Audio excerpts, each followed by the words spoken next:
Hello and welcome to the 12th session of Java video series.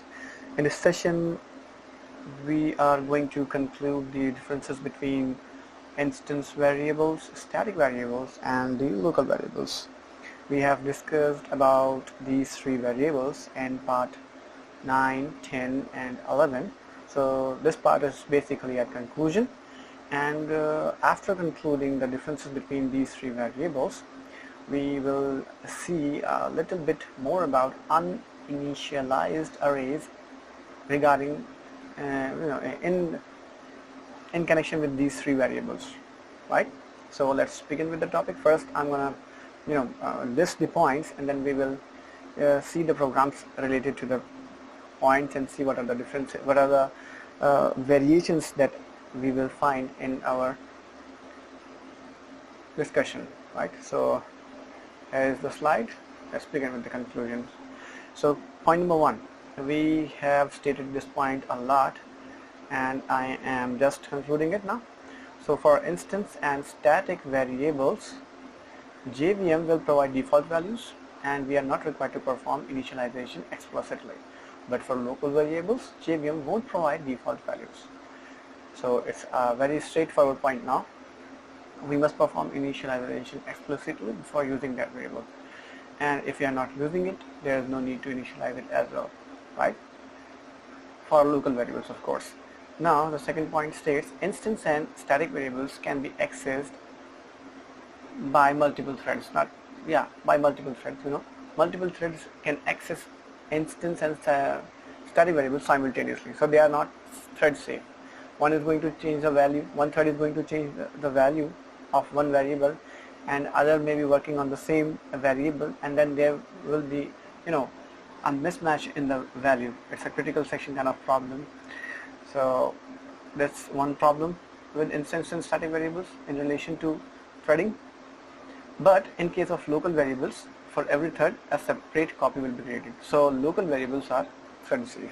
So there is no point of confusion when it comes to local variables and thread safety. So there are three types of variables, and thread safety is a no for instance variable, static variable, but yes for local variables. So this is a thick pointing of instance, static and local variables. Now some important points. Every variable in Java should be either instance or static or local, right? And we have also discussed in our previous few sessions that the variables can be either primitive or reference. So in all, we will have a combination of either instance, static, local with primitive or reference. So combination will be instance with primitive and reference, static with primitive and reference, local with primitive and reference. So in all, we will have 6 types of variables that we will encounter. So this is the slide. Now let's quickly run to the programs. So yeah, conclusion. So let's run the first program. First of all, let's see the types of variables. So here we have int x is equals to 10. This is a primitive type, and this is also an instance. So it's instance primitive combination. Now static string is a reference type. In Java, string is a reference type. It's not primitive. So it's static and it's reference. So this is another combination. Similarly, we can have static primitive as well. Static int, it will be a primitive, and we can have instance primitive string s, right? It will be instance reference. String s equals to your name, it will be instance reference. And for local, it has to be present inside a method or constructor or block. So it's local, but it's not primitive, it's reference, right? Arrays are reference. So it's local and it's reference. For local primitive, int x equals to 10, it's an example of local primitive, right? So we have listed out the variables in connection. Now let me compile it. It's not really necessary to compile this, I think, but let's compile this. So it's working. So this point being said, let's move on to the important section, which is uninitialized arrays, arrays which are not initialized, which are not given any values. In case you do not know about arrays, I strongly recommend you to watch previous video sessions of this series to have a better understanding of arrays. We have discussed 1D, 2D, 3D arrays and different types and their syntax of declaration and different scenarios related to arrays, how they are initialized and what are the other cases what are the different types of formats in which you can declare an array. So let's see here. First I am going to take arrays at instance level, right? So at instance level means it will be outside constructor, method or block, but inside class body, right? But it will be instance, so no static modifier. So this is instance, but point of declaration is very important. So let me quickly copy this one and I'm going to remove these things, right? Remove this one, remove this one. Also let's remove this one. So to make it instance, it should be outside the method over here, and taking this printing statement inside the method. Now it's instance and I need to have an object reference obj, right, in order to access it in static context. It's an instance reference and it's static area, so I need to have an object reference in order to access the value of x or access this x, right? So that's why I need an object reference. Now if you are clear about arrays and their referencing, you will find that the value that is going to be printed over here is null, because see, this is an array reference. It's pointing to an array, but which array we don't know, or what are the members that are related, we don't know, what are the values, we don't know. So it has a capability of pointing to arrays, but it is actually not pointing to any array, so it's pointing to null. So that's why when I access this object.x is going to give me null, because this is pointing to null, this x is pointing to null, that's why this is null. Now x0 is the first element of the array, right? x0 is the first element of the array. I once again strongly recommend you to watch arrays part in order to understand this session clearly. So x0 is the first element of the array, and we know that array is not pointing to anywhere, so it's actually pointing to null, and from null I'm trying to get something. So it's actually a null pointer exception which we will get, right? It's a null, and null is pointing to somewhere, I don't know. That's why the JVM is going to flag a runtime exception stating null pointer exception. Let me quickly run this code so that we can have a better understanding. So this compiles fine. As I stated, this is a runtime exception, it's not a compile time exception. So sorry, compile time error, there is no compile time error. So compile time, it's fine, it's compiling fine. Just I need to rerun it. Yeah, this one. Now runtime, it's gonna give me null for the first one because it's not pointing to anywhere, and in second case it's the null is pointing to somewhere, so it's null pointer exception, as we can see over here, right? Where this one, null pointer exception, right? So this is one thing, this is very important point, and it's gonna help us a lot. Now in the next instance level example, what we have done, we have given this reference an array, right? So this is an array which is given to the x. Now this x is pointing to this array. It has 3 members, so this is pointing to this array now, right? 3 members array. X is pointing to 3 members array of type int. So now the scenario will be changed. As you can see over here, it's gonna print this one, this thing.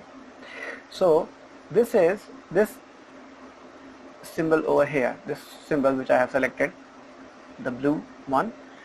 It's an opening square bracket, and it is used when we are using an array, a one-dimensional array. So for one-dimensional array, it's single square bracket. For two-dimensional array, there will be two square brackets. Okay, so this is one thing. Now next, our array is of type int. That's why I am going to get a capital I over here for the class name. Remember, it's a JVM which is supplying us these things. At is for syntax. It comes, it comes like this. So at comes after this thing, and then there is a random number generated for the classes or for some ambiguous things I don't know. So this may be different for you. It's different. It can be different for me every time I run the program. So let's quickly run this program now and see the output once again. This time the output is not null over here.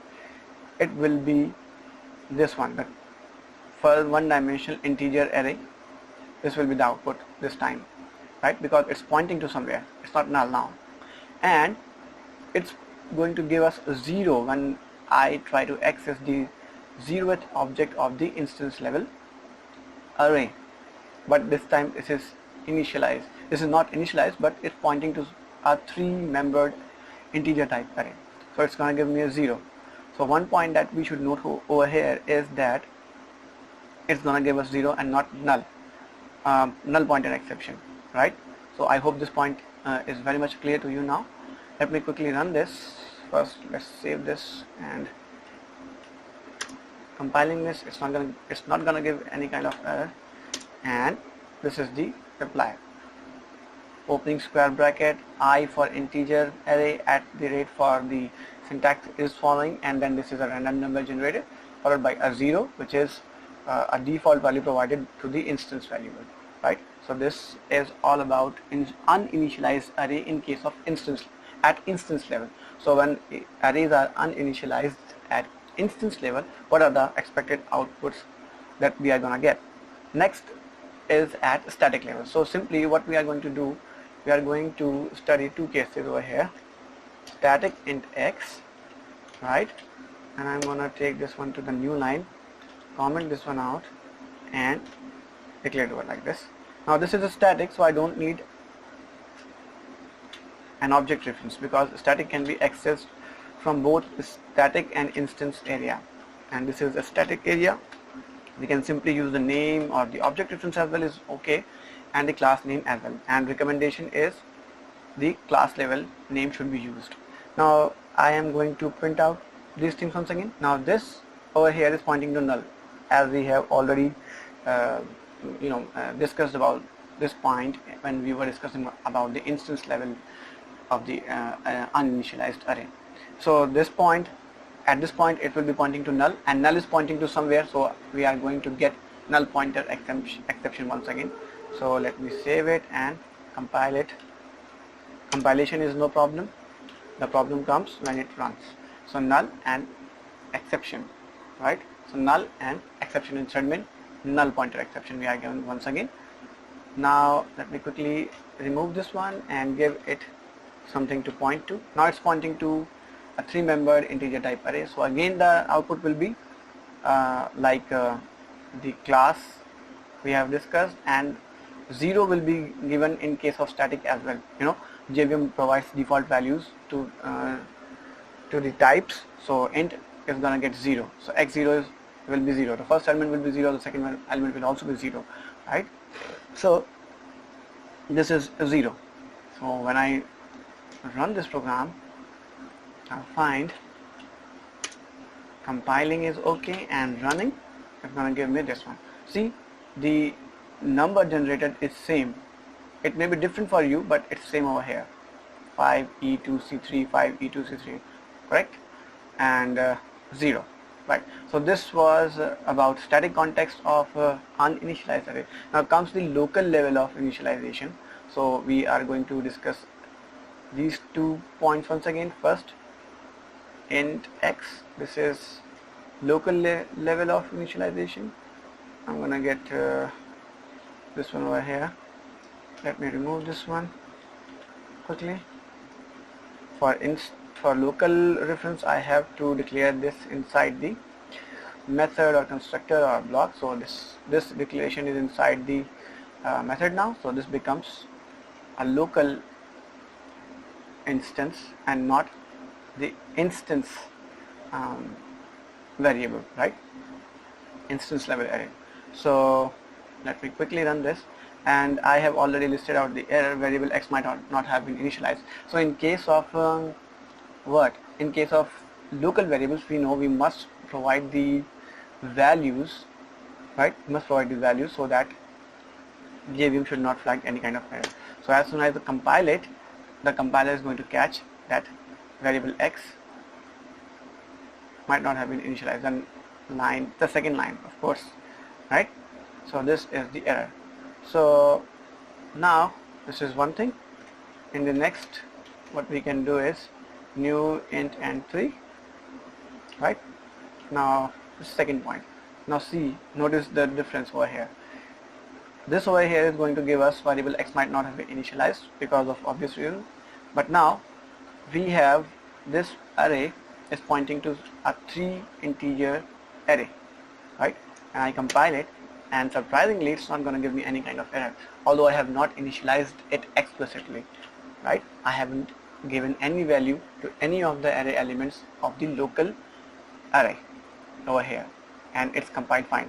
Whereas in first case, where new int was not being pointed by this x, right, it was giving the error variable x might not have been initialized. Now when I run it,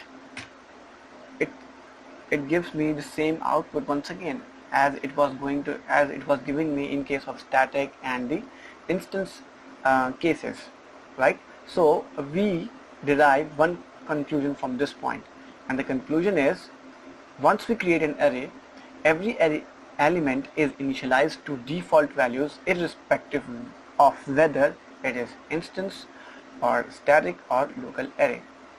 So I hope this point is very much clear to you, and this is a very important point that you should remember.